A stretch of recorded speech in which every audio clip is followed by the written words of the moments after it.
Do you have trouble getting your child with autism to accomplish certain tasks? I want to talk today about something called the First Then board. Now this is a visual support strategy, and it's something that has support in the research literature for being effective. Now, and the reason that matters is that there's a lot of good ideas sometimes to help kids accomplish certain tasks or to accomplish certain objectives, but we don't always know whether it will work or not. And this is something that has research support that it's effective, so it's one of the things that's good to try for that reason. And the basic idea is that we're trying to communicate to the child the sequence of events. We might be wanting to communicate a rule, or we might want them to communicate that they need to do this first and then this. And so the First Then board is a way to help them learn that. Now, to do this, I'm going to show you a couple of examples of a First Then board. It's extremely easy and something that you can do yourself, although I did Google these and come up with a couple of things to download off the internet, but you can do them yourself very easily.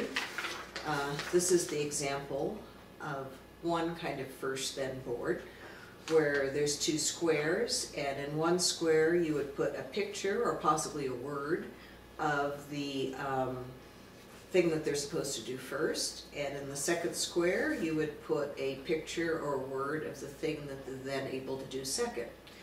Now, in the First Then strategy, usually the first item is a non-preferred task, and the then item is something they really want to do. So it might be first you do a piece of schoolwork or possibly a chore, and then you get a snack, or you get to do an activity at school or at home that you really enjoy doing. So first you do the non-preferred activity, then you get to do the preferred activity. Now, not all kids understand the concept of First Then, and so in that case you first have to teach them the concept. So you might do two sequential activities and first you put it in the First Then, and then you actually do it so that you're teaching them first this, then that. It also, one way to help teach them the concept is also to do two preferred activities. One's first and then one's second. So first one, then the other. Can help teach the concept if you're having trouble with the child comprehending what it means, first this, then that. And as I said, you could use a picture for a child who's nonverbal, or a written word if they're actually reading written words, or you can even pair a picture and a written word for a child who's learning to read. You can do first one, then the other. Another example of a First Then board is this one. Now, the reason there's more things on the first than on the then is that this could incorporate the idea of two or three things that one has to do first, the somewhat non-preferred activities, before you do the then, which is the preferred activity.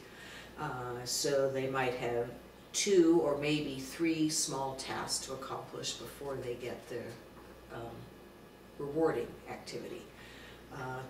And so this kind of thing can be used to provide a visual reminder to the child of the instructions. So you might have told them verbally something, but for kids who don't learn well by hearing something, as soon as you've said it and you're done saying it, then they don't remember anymore what it was that's been said, or they're not retaining it. But with a visual instruction, you might say it and then pair it with that picture, which says first this, then that, and then once you put it down, it's still there. They can still reference it, and they know what it is that they're expected to do, and what they have to do in order to earn the rewarding activity.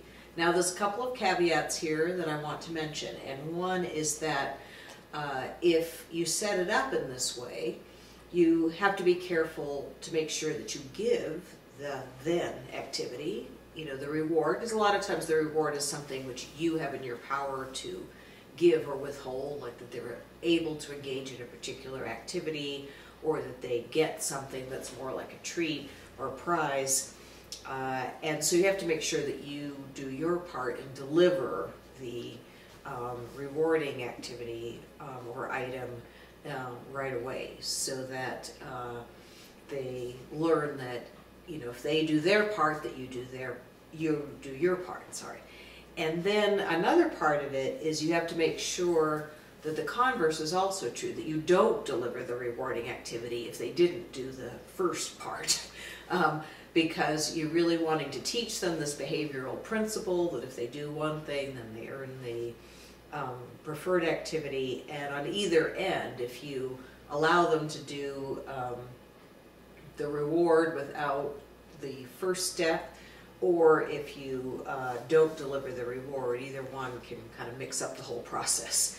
So it's not going to be effective if you don't follow through on your end.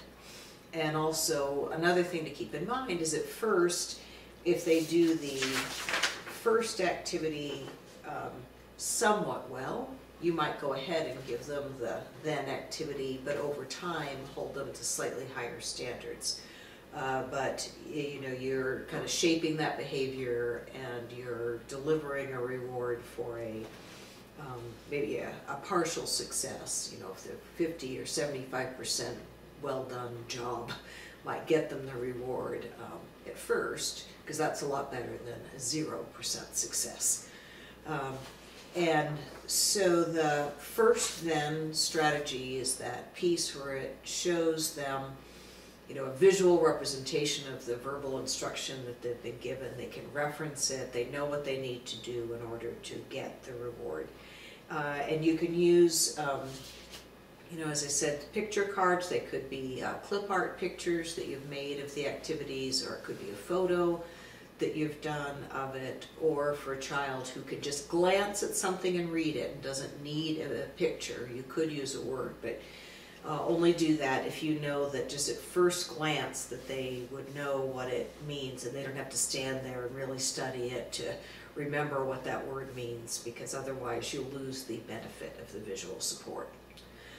So that's the first then board. It's a very effective teaching strategy to help children on the autism spectrum learn to follow through on a sequence of events or to understand a rule. So give that a try and see how that works for you.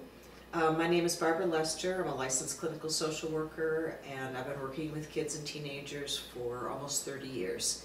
If you're interested in these kinds of tips or strategies, please subscribe to my YouTube channel, which is called ASD Specialist. So thanks for stopping by.